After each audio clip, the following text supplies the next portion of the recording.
My dear students, good morning. अपने पिछले वाले वीडियो में हम लोगों ने देखा था कि the concept of rest and motion, उसके साथ देखा था कि what is rest and what is motion, और उसके बहुत सारे एग्जाम्पल पर हम लोगों ने विचार किया था कि कब किसी ऑब्जेक्ट को हम रेस्ट में कहेंगे और कब किसी ऑब्जेक्ट को हम मोशन में कहेंगे। और उस वीडियो में मैंने ये भी देखा था कि रेस्ट और मोशन जो है एक रिलेटिव टर्म है, और उसका मैंने एग्जाम्पल भी दिया था कि क्यों कोई बॉडी एक साथ रेस्ट में भी हो सकता है किसी और फ्रेम ऑफ रेफरेंस के रेस्पेक्ट में, और फिर वही बॉडी मोशन में भी हो सकता है किसी दूसरे फ्रेम ऑफ रेफरेंस में। आज हम लोग आगे देखते हैं। चैप्टर का नाम वही है मोशन इन स्ट्रेट लाइन। तुम्हारा फर्स्ट चैप्टर ही चल रहा है। आज हम लोग देखेंगे कि what do you mean by uniform velocity. तो पिछले क्लास में हम लोग डिस्टेंस और डिस्प्लेसमेंट के बीच के अंतर को समझा था, उसके बीच का क्या डिफरेंस है। डिस्प्लेसमेंट को मैं डिफाइन किया था, the change of position of the body in a particular direction. The change of position of the body in a particular direction is known as displacement. That is, it is the straight line. It is the minimum distance between the 2 points starting from initial point and ending at the final point. Initial point और final point के बीच का जो shortest distance था direction के साथ, initial से final की तरफ डायरेक्शन के साथ, तो उसको हम डिस्प्लेसमेंट कहते हैं। और ए और बी के बीच में जाने वाले और जितने सारे पाथ होंगे वो सारे पाथ उसके डिस्टेंस कहलाएंगे। डिस्प्लेसमेंट एक वेक्टर क्वांटिटी था, उसमें मैग्नीट्यूड भी होता है और डायरेक्शन भी होता है, लेकिन डिस्टेंस में केवल मैग्नीट्यूड होता है, उसमें डायरेक्शन नहीं होता है। डिस्प्लेसमेंट किसी बॉडी का जीरो भी हो सकता है, डिस्प्लेसमेंट पॉजिटिव भी हो सकता है, डिस्प्लेसमेंट निगेटिव भी हो सकता है, लेकिन डिस्टेंस हमेशा पॉजिटिव होगा।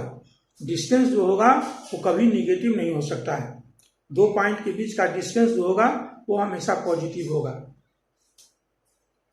आज हम लोग एक बहुत ही सिंपल एग्जाम्पल लेते हैं।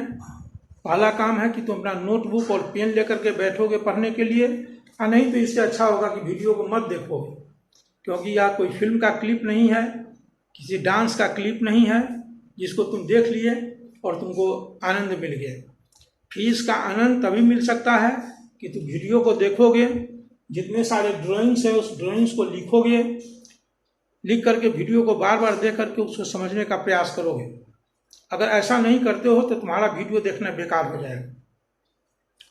तो तुम लोग, हमको आशा करते हैं कि तुम लोग अपना पेन और नोटबुक लेकर के बैठे होगे और जैसे जैसे बोलते हैं उसको ड्राइंग करोगे, नहीं तो वीडियो पोज करके पूरा बना लोगे उसके फिगर को। इधर उसका डिफिनीशन भी लिखा हुआ है। इस ढंग से मेरा एक टॉपिक मेरा आज समाप्त हो जाएगा। तो यहाँ हम देखते हैं कि यह जो लाइन है, ये लाइन मान लीजिए कि एक सड़क है, और सड़क पर मीटर बना हुआ है हर एक जगह पर। जैसे इस पॉइंट पर 10 मीटर, इस पॉइंट पर 20 मीटर, 30 मीटर एंड 40 मीटर। अब हम सपोज करते हैं कि यह वो जो पॉइंट है हो गया ओरिजिन। यहाँ से ऑब्जेक्ट इस रोड पर चलना शुरू करता है, इस लाइन पर चलना शुरू करता है।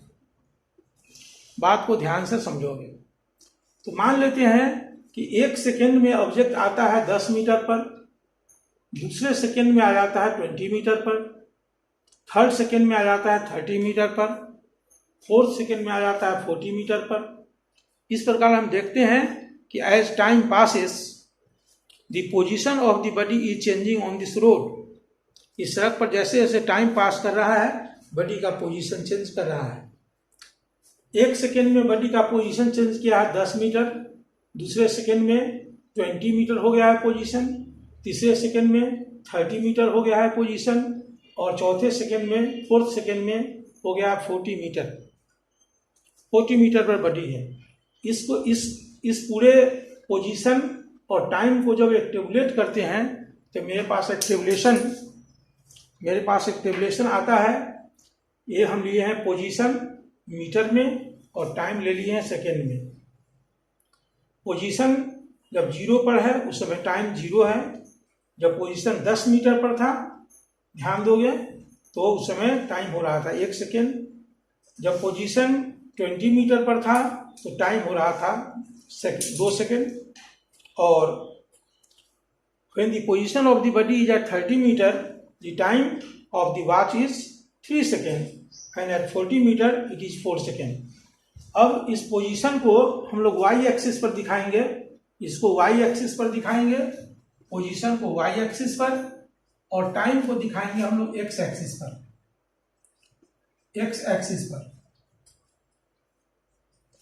तो यहाँ पर तुम्हारा ग्राफ खींचा हुआ है, तुम ग्राफ को ठीक से बनाओगे। जैसा कि मैंने कहा कि टाइम को दिखाए हैं एक्स एक्सिस पर, तो टाइम हो गया 1 second, 2 second, 3 second, 4 second. And this point is known as origin and it is denoted by the letter 0।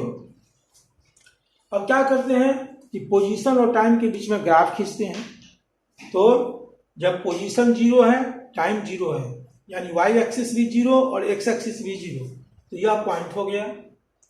अब देखते हैं कि टाइम जो x एक्सिस पर है वो है 1 सेकेंड, अब पोजीशन है 10 मीटर, तो टाइम हो गया 1 सेकेंड। अब पोजीशन यहाँ 10 मीटर, तो 1 सेकेंड ऊपर बढ़ेंगे, अब 10 मीटर यहाँ हो गया, यह एक पॉइंट मिल गया 1 सेकेंड 10 मीटर।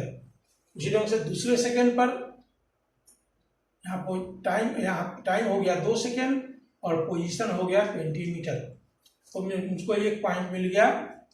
तीसरा पॉइंट हमको 3 मीटर और पोजीशन हो गया 30 मीटर, और लास्ट में हमको मिला 4 सेकेंड और पोजीशन मिल गया 40 मीटर। इस प्रकार से देखते हैं कि मेरे पास 5 पॉइंट मिल गया। एक ये 0-0, एक 110, एक 220, इसको कहेंगे 330, और ये हो गया 440।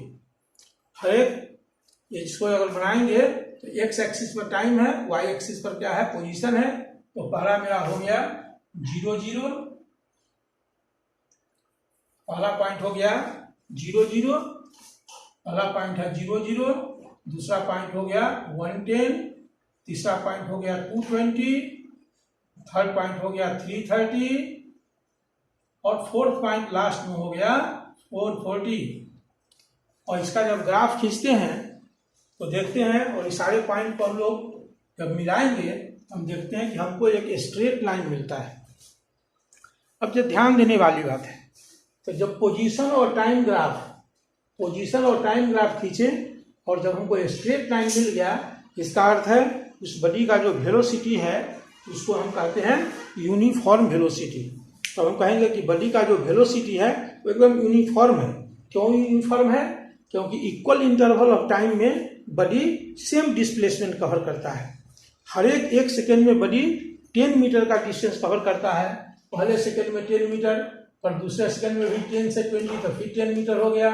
थर्ड सेकेंड में फिर 20 से 30, फिर 10 मीटर हो गया। और फोर्थ सेकेंड में फिर 30 से 40, फिर 10 मीटर हो गया।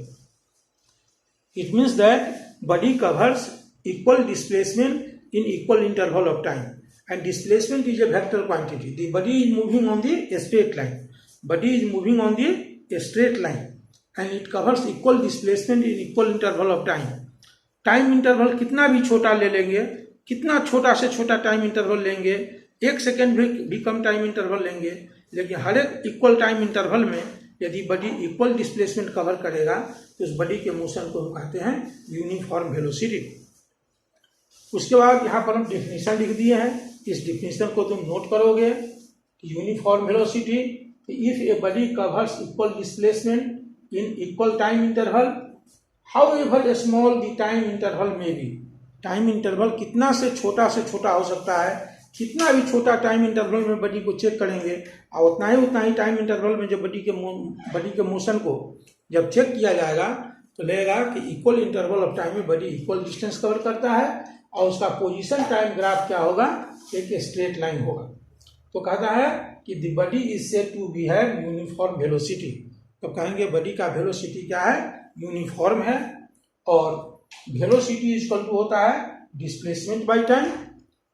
Displacement per unit time is known as velocity. बहुत सिंपल में भी आप रखोगे कि displacement per unit time is velocity, और वेलोसिटी का जो ऐसा यूनिट है वो इसलिए मीटर पर सेकेंड। देखो डिस्प्लेसमेंट जो है उसको मीटर में मेजर करेंगे और टाइम को सेकेंड में मेजर करेंगे, तो वेलोसिटी का जो ऐसा यूनिट होगा वो हो जाएगा मीटर पर second.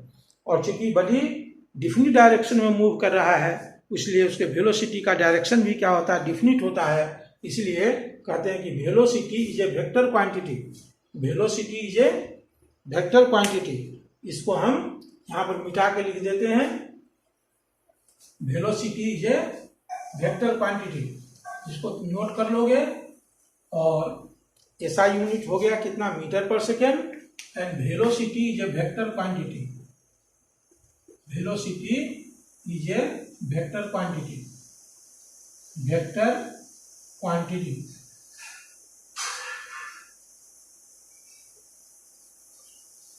Velocity is vector quantity. इसमें हम लोग देखें कि जब बॉडी का मोशन यूनिफॉर्म होगा, बॉडी का मोशन यूनिफॉर्म वेलोसिटी होगा, उसको हम कैसे, उसका एक ग्राफ खींचेंगे और ग्राफ यदि स्ट्रेट लाइन आ जाएगा तो उसको कहेंगे यूनिफॉर्म वेलोसिटी, और उसका यूनिट हो गया मीटर पर सेकेंड, और उसका वह क्वांटिटी तुमको हो गया वेक्टर क्वांटिटी।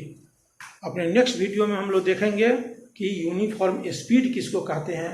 इसको तुम नोट करके और याद कर लोगे निश्चित रूप से।